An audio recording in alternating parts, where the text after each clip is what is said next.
अगर आप संगठित नहीं रहेंगे तो बिखर जाओगे और वापस पीछे जाने में कोई समय नहीं लगेगा। तीसरा है संघर्ष करो अपने अधिकारों के लिए। आज आप लोग संघर्ष करते हुए, आपके पूर्वजों ने, उससे पहले डॉक्टर B.R. अम्बेडकर ने, तभी हम लोग यहां खड़े होकर बोल पा रहे हैं। आप लोगों के नीचे जो ये कुर्सी है वो उसी संघर्ष का परिणाम है।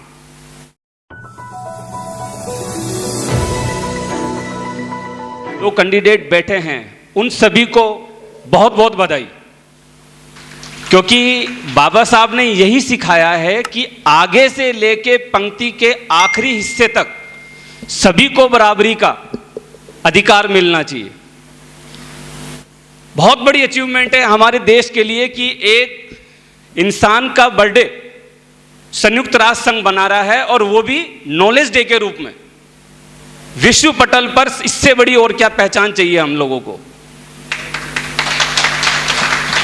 दूसरा ये कि आज बार बार ये हो रहा था कि बाबा साहब डॉक्टर भीमराव अंबेडकर ने, हर कोई, मैडम भी आई, इन्होंने भी बोला, और भी लोग आ रहे हैं, सब बोल रहे हैं कि वुमेन एम्पावरमेंट। जीटीबी हॉस्पिटल के तरफ से मैं वुमेन एम्पावरमेंट का सबसे बड़ा एग्जाम्पल आज बताता हूं आप लोगों को। बाबा साहब डॉक्टर भीमराव अंबेडकर की जयंती का ऑफ कौन देता था? पहले यहां पे डिक्लेयर कौन करता था? Medical director. पहली बार हिस्ट्री में हुआ है कि नर्सिंग सुपरिटेंडेंट कर रही है। ये राइट है। इन्होंने बताया कि ये मेरा राइट है। मतलब राइट की पहचान होना ही अंबेडकर है। अंबेडकर के बारे में अगर समझना चाहते हो तो दो चीज समझ लीजिए, और दो भी नहीं, तीन समझिए, और तीनों में पूरा डॉक्टर B.R. अम्बेडकर को समझ सकते हैं आप लोग। पहला है शिक्षित बनो। भाई शिक्षित बने क्यों? आप लोगों ने सोचा क्यों बने शिक्षित? क्या रीजन है शिक्षित बनने का? शिक्षा हमें यह सिखाती है कि क्या सही है, क्या गलत है। यह चीज की पहचान आपको शिक्षा से समझ में आती है। अब सोचिए कि शिक्षा कितनी बड़ी इंपॉर्टेंट है कि बाबा साहब ने पहला शब्द ही शिक्षा लिया। शिक्षा इसलिए लिया, 4000 वर्षों की मेहनत के बाद लोग पढ़ना समझें, सामान्य लोग पढ़ना समझें। इंसान की जो पूर्वज है, कौन काउंट होता है? किसको कहते हैं? कि वहां से डार्विन ने कहा है कि इंसान मतलब बंदर हुआ। स्टार्टिंग कहां से होता है? इंसान स्टार्टिंग होता है जलीय जीव से। वहां से चलता चलता विकास करता हुआ इंसान धरती पर जब आया, जल से शुरू होता हुआ धरती पर आया, और धरती पर आकर सबसे पहला जो कहते हैं कि इंसान का जस्ट पूर्वज, मनुष्य का पूर्वज चिंपांजी कहलाता है। और चिंपांजी से इंसान, उसमें सिर्फ एक ही फर्क है कि चिंपांजी अपने दोनों हाथों की अंगुलियों को अंगूठे से नहीं पकड़ सकता। मतलब आपको पढ़ने की जो कुंजी है, ये कलम, यही आपको जानवर से इंसान बनाती है। मतलब आपने दो हाथों से अगर अंगुली पकड़ ली और उससे कलम चलाई तो आप इंसान बन गए। 4000 वर्षों की मेहनत के बाद आप इंसान बने, और उसके अंदर भी आप लोगों के साथ अत्याचार होता रहा। कितने दिनों बाद आप शिक्षित बने, और वो शिक्षा किस लिए मिली? बाबा साहब भीमराव अंबेडकर के कारण। दूसरे शब्दों में हम जाते हैं, संगठित रहो। संगठित इसलिए रहें कि आपको कोई तोड़ ना सके। बड़ी मुश्किल से ये कारवां आगे बढ़ा है। अगर आप संगठित नहीं रहेंगे तो बिखर जाओगे और वापस पीछे जाने में कोई समय नहीं लगेगा। तीसरा है संघर्ष करो अपने अधिकारों के लिए।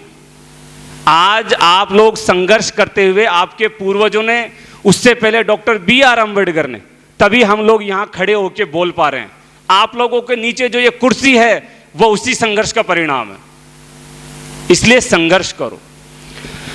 दूसरा ये कि बाबा साहब डॉक्टर B.R. अम्बेडकर के बारे में आप ये समझे, ये जन लोक पुरुष है,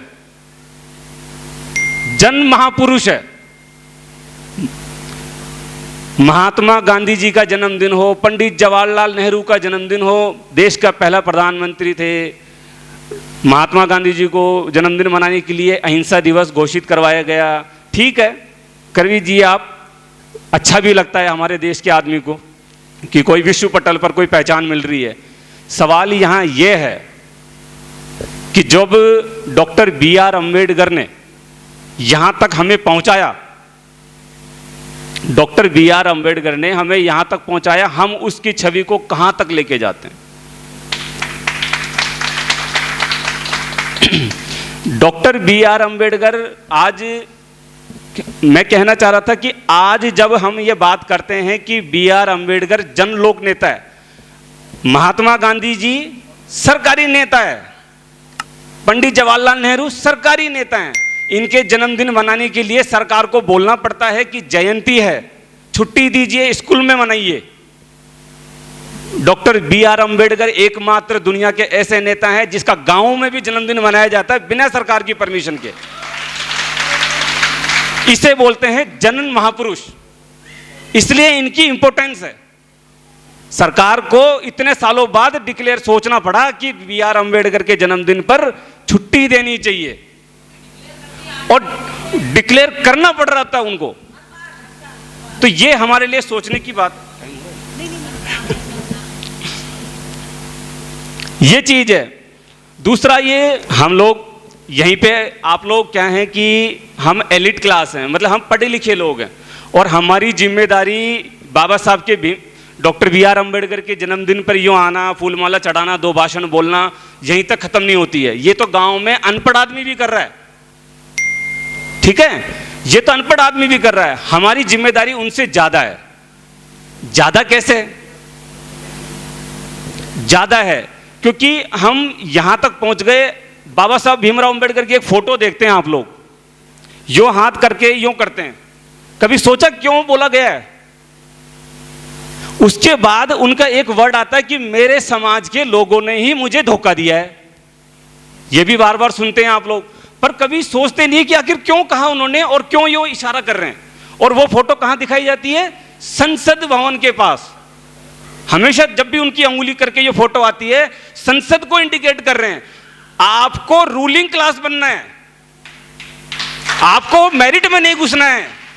आप लोग कहां हो आज? आप शिक्षा के उस पड़ाव पर हैं जहां पर आप समाज के पढ़े लिखे लोग हैं। समाज का पढ़ा लिखा लोग, पहले तबके का लोग कौन है? डॉक्टर, इंजीनियर, वकील। आपकी पढ़ लिख कर नौकरी लगना कोई बड़ी बात नहीं है, आप सिर्फ सर्विस में घुस रहे हैं। आपका सबसे बड़ा यह कि हम बन नहीं सकते, हम नौकरी में आ गए, जैसा दिमाग अगर वहां हो तो कैसा रहेगा? संसद में अगर पढ़े लिखे लोग जाएंगे तभी समाज का भला होगा। अदरवाइज यूं बैठकर तो बहुत सारे लोग बैठ जाते हैं संसद में, विधानसभाओं में। जब तक ये जो फर्स्ट क्लास दिमाग है, अच्छा ठीक, फर्स्ट क्लास जो पढ़ा लिखा लोग है तब का है दिमाग, वो वहां पहुंचना जरूरी है। और जिस दिन वो पहुंच गया, आपके अधिकारों को कोई नहीं छीन सकता। आपके अधिकार पहले आए हैं, अधिकारी पहले नहीं आए हैं। ये चीज ध्यान रखें, अधिकारों के कारण ही आप लोग हो यहां पे, और उसके बाद आपका कर्तव्य आए हैं, रेस्पॉन्सिबिलिटीज, ड्यूटीज। जैसे जितेंद्र ब्रदर ने बताया कि रेस्पॉन्सिबिलिटीज, ड्यूटी, ये आपके अधिकार मिलने के बाद लागू होती है। इसीलिए संविधान के अंदर अधिकारों का पहले वर्णन है, आर्टिकल 14 से शुरू हो जाता है हमारा अधिकार, उसके बाद आपके आते हैं ड्यूटीज, राइट्स, नीति निर्देशक तत्व। इसलिए पहले आपको अधिकार दिए हैं, उसके बाद आपको रेस्पॉन्सिबिलिटीज दी है। समय थोड़ा कम है, बार बार आ रहा है कि भाई जाना है कुछ लोगों को, तो इसलिए मैं अपनी बात को यहीं ख़त्म करता हूं। बहुत बहुत धन्यवाद। जय भीम, जय भारत।